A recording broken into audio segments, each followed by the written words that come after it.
İlk önce vitaminleri həftəlik qablara tökdüm, unutmayın deyə. Belə olanda vitaminlərimi hər gün vaxtında içirəm və unutmuram. Bu qablar 1 manat satılan dükanlarda satılır. Bundan sonra Rossmanndan aldığım məhsullarla baxım etdim.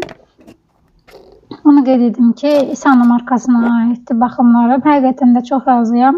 Bundan əvvəlki gözaltı kremi almışdım başqa bir dükandan. Gözümü incitirdi.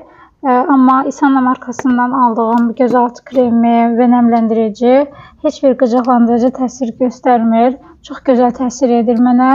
Bundan sonra bijuteriyalarımı taxdım. Yəni bugün istifadə edəcəyim bijuteriyaları götürdüm. Bir müddətdir ki, aldığım kollageni istifadə etmək qərarına gəldim.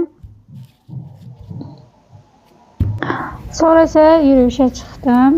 Çalışıram 2 gün ərzində yarım saat və ya 1 saat açıq havada vaxt keçirim. Bundan əlavə isə rəfiqəmin mənə verdiyi kitabı oxumağa başladım.